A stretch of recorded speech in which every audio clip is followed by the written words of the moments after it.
Hai Sobat Rebahan, selamat datang di channel hiburan kaum rebahan.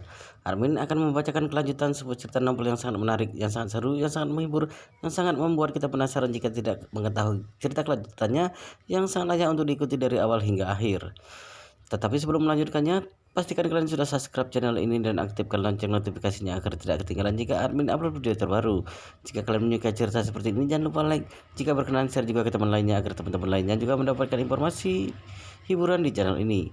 Baik, kita lanjutkan di part ke-267 bertepatan dengan bab ke-1264. Oleh karena itu, tendangannya ini sangat cepat, tendangannya juga luar biasa kuat.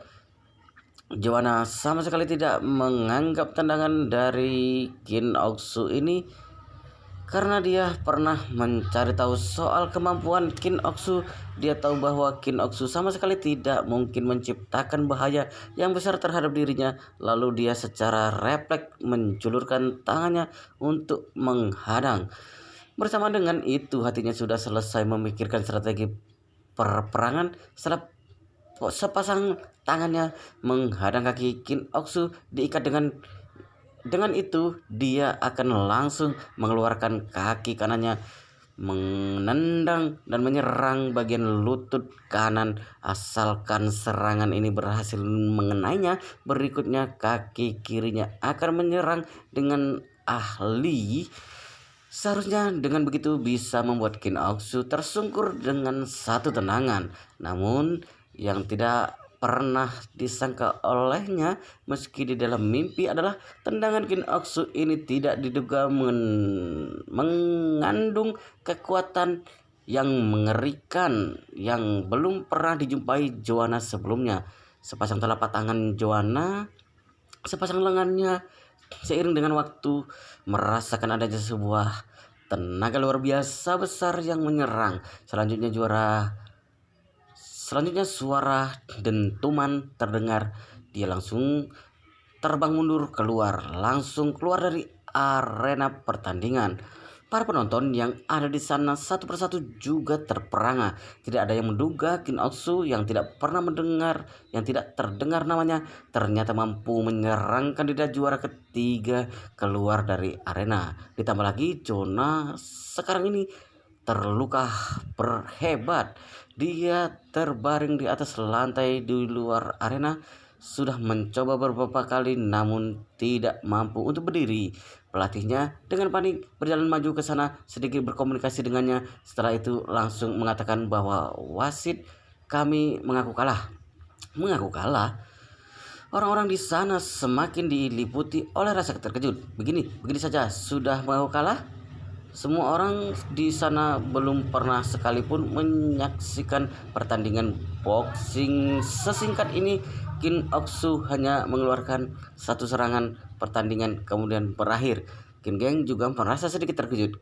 Kemampuan seperti apa yang dimiliki oleh putrinya itu sebagai ayah, dan sebagai ayah dia sangat tahu jelas. Awalnya dia mengira meski hari ini putrinya mendapat arahan dari Master Yi Chen, tetap saja akan sulit bagi putrinya untuk menang dari Joanna ini. Namun tidak disangka dia malah menang dengan semudah ini. Yi-Chen yang ada di samping menyaksikan hal itu dengan wajah tersenyum, ekspresinya sama sekali tidak menunjukkan rasa terkejut atau terguncang. Karena dia sudah tahu sejak awal Kin Oksu yang sekarang sudah tidak bisa ditandingi dibandingkan dengan sebelumnya. Kekuatannya sekarang ini sudah bisa sepenuhnya mengalahkan Joanna, bahkan bisa mengalahkan kandidat juara satu yang populer diperbincangkan, itu Nanako. Tadi saat bertemu dengan itu Nanako, Yi-Chen kurang lebih sudah melihat kebolehannya sama sekali tidak punya kehebatan yang sesungguhnya. Hanya seorang murid luar yang sudah berlatih sampai titik maksimal saja. Kin Oksu yang sebelumnya tentu saja sama sekali bukan tandingannya. Namun sekarang itu Nanako sudah bukan lagi tandingan dari Kin Oksu. Sementara saat ini juga di arena yang lain itu Nanako baru saja memulai pertandingannya.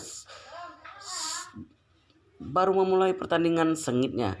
Nasibnya cukup baik. Lawan yang didapatkannya kali ini bahkan bukan kandidat yang diprediksi akan dapat juara 5. Kemampuannya juga lemah banyak darinya. Tetapi karena yang dipikirkan oleh otaknya adalah luka yang dialami gurunya Yamamoto Kazuki. Jadi dia sedikit tidak fokus, daya serangannya juga banyak melemah karena hal ini. Ditambah lagi sosok Yichen yang terus-menerus muncul di hatinya. Meski Yichen sudah melukai gurunya, juga ingin mengukir tulisan di dahi gurunya hingga membuat hatinya merasa sangat marah. Namun dia masih saja tidak bisa menahan untuk memikirkan adegan saat Yichen mengalahkan gurunya itu. Ilmu bela diri semacam apa itu sebenarnya? Kenapa dia bisa memiliki kekuatan yang begitu hebat dan tidak masuk akal? Karena otaknya terlalu memikirkan masalah, jadi itu Nanako didesak oleh lawannya hingga terus-menerus mundur ke belakang. Dia pada saat itu sudah tak memiliki harapan seperti sebelumnya terhadap pertandingan ini karena dia sudah menyadari ilmu bela diri yang dilatihnya dengan susah payah selama bertahun-tahun. Jika di hadapan dengan ahli yang sesungguhnya, bahkan tidak akan bisa mengalahkan satu pukulan telapak tangan yang ringan dari lawan.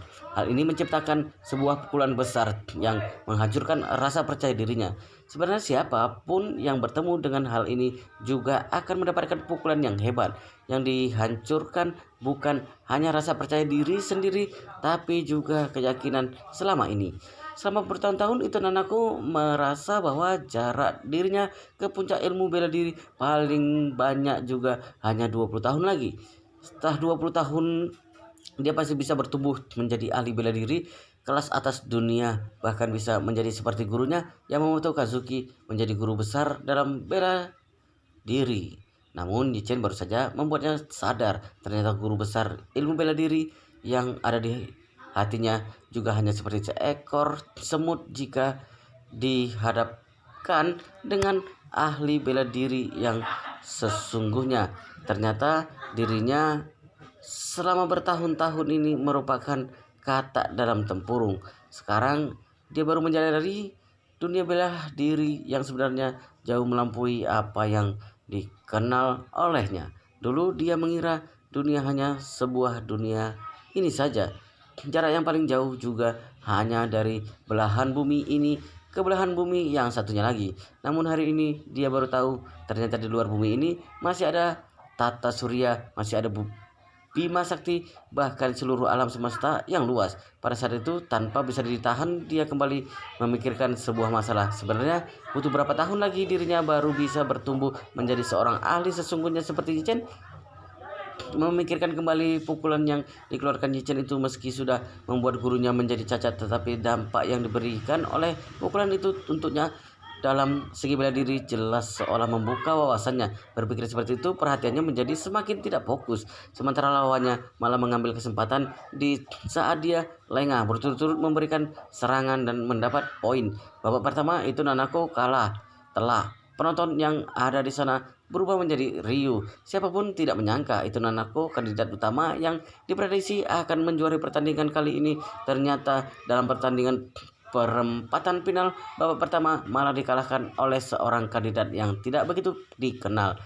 Saat wasit mengumumkan berakhirnya pertandingan babak pertama, kandidat yang ada di seberang bersorak dengan bersemangat. Tidak pernah terpikir olehnya meski dalam bermimpi pertandingannya yang dianggap pasti akan kalah, ternyata babak pertamanya bisa dimenangkan secara tidak diduga. Tampaknya kondisi itu Nanako sedikit bermasalah hari ini, namun ini merupakan kesempatan besar dan baik bagi dirinya. Saat itu Nanako menghampiri area istirahat yang ada di samping arena. Kepalanya masih saja terasa kosong. Kalah atau menang dalam pertandingan sejak awal sudah tidak penting lagi karena keyakinannya sudah rubuh. Pada saat itu, asistennya yang bernama Tanaka Koichi berkata dengan wajah penuh kecemasan, "Nona besar, Anda jangan pasif begini. Sekarang sudah masuk pada babak eliminasi. Jika Anda kalah dalam babak ini, maka pertandingan ini akan berakhir sampai di sini." Itu Nanako tersenyum kejut, lalu bergumam mengatakan, "Tanaka-san, kamu juga sudah melihat kemampuan mengerikan dari Tuan Yi itu. Jika dibandingkan dengannya, aku terpaut sangat jauh ibarat seekor kunang-kunang dan bulan. Apa kamu tahu ada sebuah pepatah kuno di Tiongkok yang berbunyi, bagaimana mungkin cahaya seekor kunang-kunang kecil bisa menandingi cahaya bulan purnama?" Selesai berbicara, dia menghela napas ringan satu kali kekuatan itu ibarat bulan terang yang ada di langit malam, sementara aku hanya seekor kunang-kunang yang ada di semak-semak rerumputan. Ekspresi Tanaka Koichi juga tampak sangat menyayangkan. Dia tidak tahu bagaimana cara dia harus menasihati nona besarnya ini karena dia bisa memahami perasaan nona besar. Kemampuan pemuda yang bermarga Yi itu benar-benar terlalu mengerikan. Yamamoto Kazuki juga termasuk ahli tingkat nasional di Jepang, namun di dalam tangannya ternyata tidak mampu melawan sebuah pukulan. Jika dia berada di posisi nona besar, maka saat ini dia mungkin sudah kehilangan seluruh daya tarungnya. Jangankan sebuah pertandingan kecil yang ada di hadapannya sekarang, meski itu adalah Olimpiade, sepertinya juga akan menjadi tidak bersemangat. Bahkan yang disebut dengan ilmu bela diri juga sudah menjadi sebuah lelucon.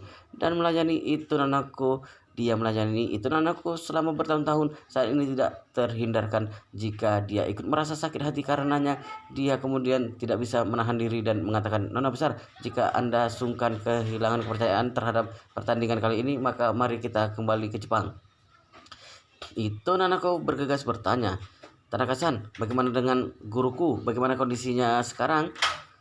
Tanaka Koichi berkata dengan terbata-bata, "Tadi ada beberapa pria dengan tampang menakutkan yang datang. Pria yang menjadi ketua itu memakai pisau yang mengukir 4 kata orang gila Asia Timur di dahi Tuan Yamamoto. Kemudian Tuan Yamamoto berniat bunuh diri dengan cara menggigit lidahnya, namun tidak berhasil. Sekarang sudah diantar ke rumah sakit oleh Tuan Kobayashi." "Apa?" Itu Nanako tampak terkejut sekali. Air matanya langsung keluar dari dalam bingkai matanya. Dia membuka mulut dan berkata, "Aku mau menjenguk guru ke rumah sakit. Bawa aku pergi sekarang juga." Tanaka Koichi mengangguk-angguk lalu mengatakan, "Kalau begitu aku akan katakan kepada pihak wasit sekarang bahwa kita mundur dari pertandingan." "Baik, cepat pergi." Wajah itu Nanako sudah penuh dengan penantian.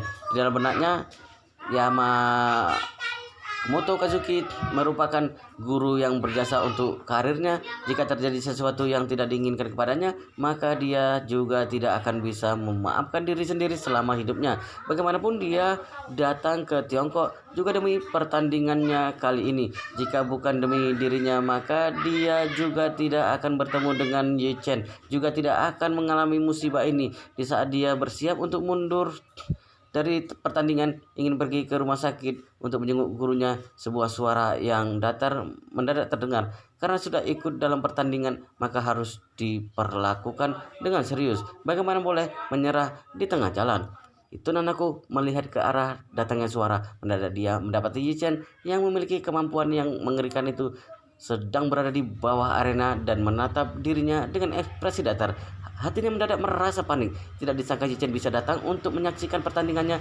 Juga tidak mengerti mengapa dia bisa datang untuk menyaksikan pertandingannya. Sebenarnya Kin Oksu sudah memenangkan pertandingan dengan mengandalkan satu buah serangan. Jadi Kin Oksu sekarang ini sudah pergi ke ruang ganti untuk mandi dan berganti pakaian. Yichen merasa bosan jadi berencana datang ke sana untuk menyaksikan pertandingan itu Nanako. Namun tidak disangka itu Nanako malah sudah kalah dalam babak pertama. Namun dia juga bisa melihat bahwa itu Nanako bisa kalah dalam babak pertama karena ada masalah yang dipikirkannya. Jadi tidak bisa mengumpulkan konsentrasi untuk bertanding. Awalnya dia mengira itu Nanako bisa dengan cepat mengatur kondisinya lalu kembali menyerang dalam babak kedua. Tapi tidak diduga olehnya itu Nanako malah bersiap untuk mundur dari pertandingan. Itu Nanako menatapnya lalu terpikir akan gurunya mencoba bunuh diri dengan cara menggigit lidahnya sendiri. Rasa amarah mendadak menyeruak di dalam hatinya, sebuah rasa amarah yang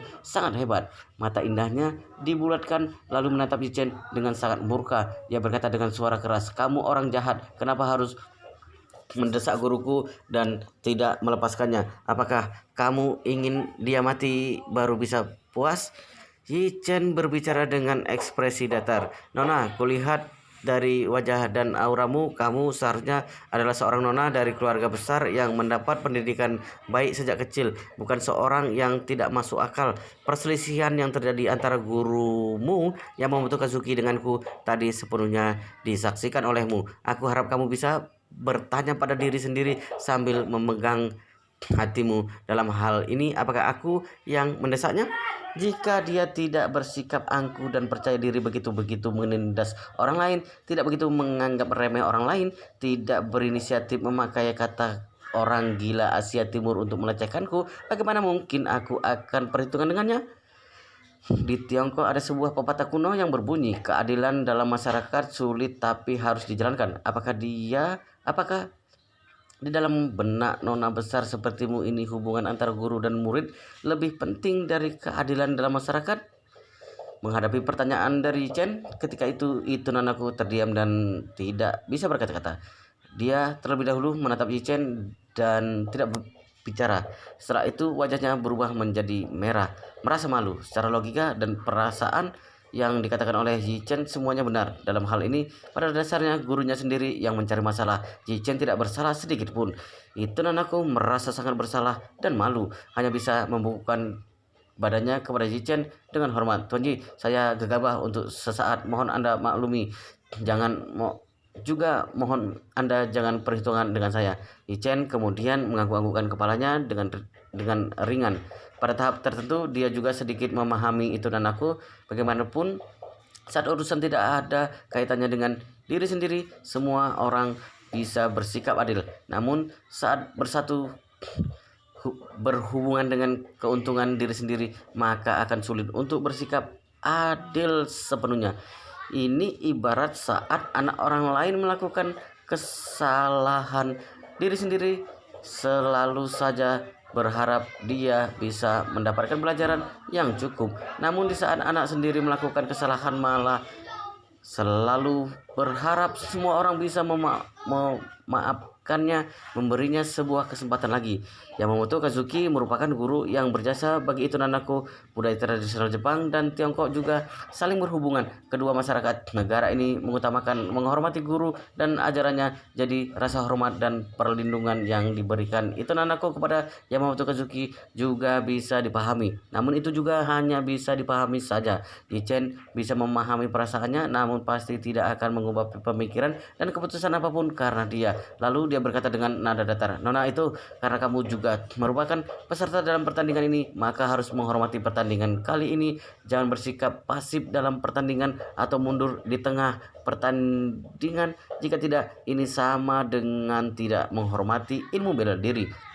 Itu nanaku sangat terkejut dan mengatakan, "Tuan Ji, kemampuan Anda sungguh membuat saya menyadari apa yang dimaksud dengan bela diri sebenarnya. Jika dibandingkan dengan Anda, ilmu bela diri saya juga hanya ada di tingkat dasar atau bahkan jauh dari tingkat dasar.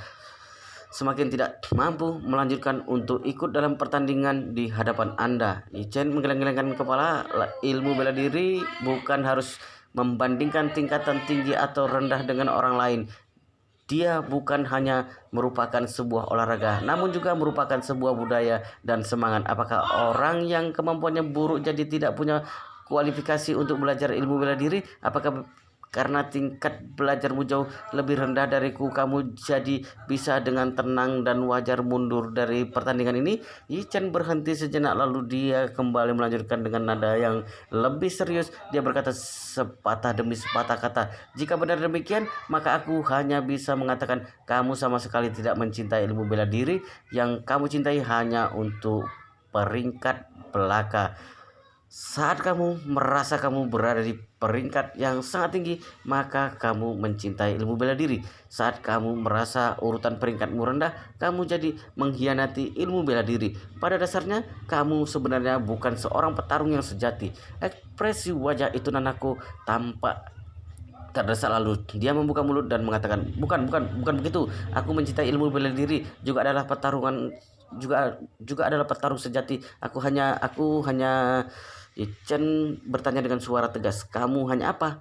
Itu nanaku, dia baru gugup, dibuat sangat gugup dengan pertanyaan itu. Kemudian ia langsung menundukkan kepalanya karena merasa sangat malu dan bersalah. Dia menyerah untuk terus melakukan pembelaan diri. Dia berbicara dengan suara rendah, "Tuan Yi, apa yang Anda katakan benar.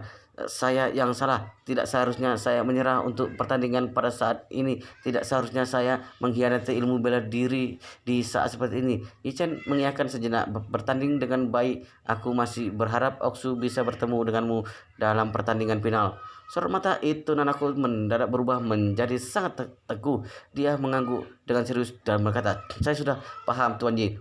Anda tenang saja. Saya pasti akan berjuang hingga pertandingan final menghadapi murid Anda dengan baik." Yichen mengibas-ibaskan tangannya. "Oksu bukan muridku, dia itu temanku.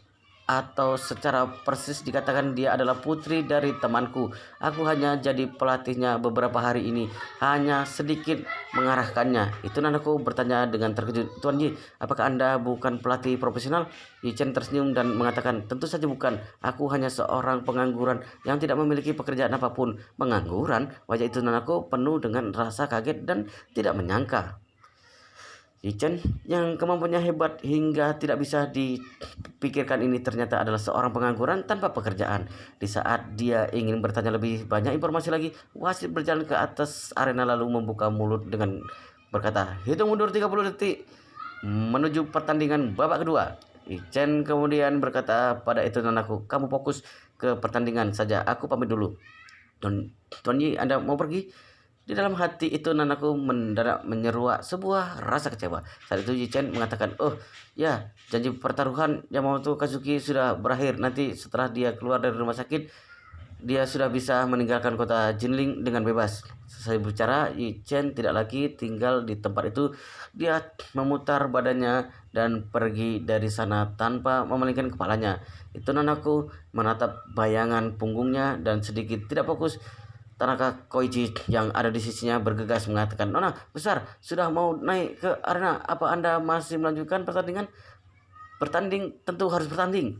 Tenanaku mendadak saja seperti sudah menemukan kembali seluruh daya juangnya. Sorot matanya tampak teguh, lalu berkata dengan nada yang kukuh, "Aku pasti akan masuk ke babak final bertanding dengan Kin Oksu. Pasti tidak akan kubiarkan Tuan Ji menganggap remeh diriku."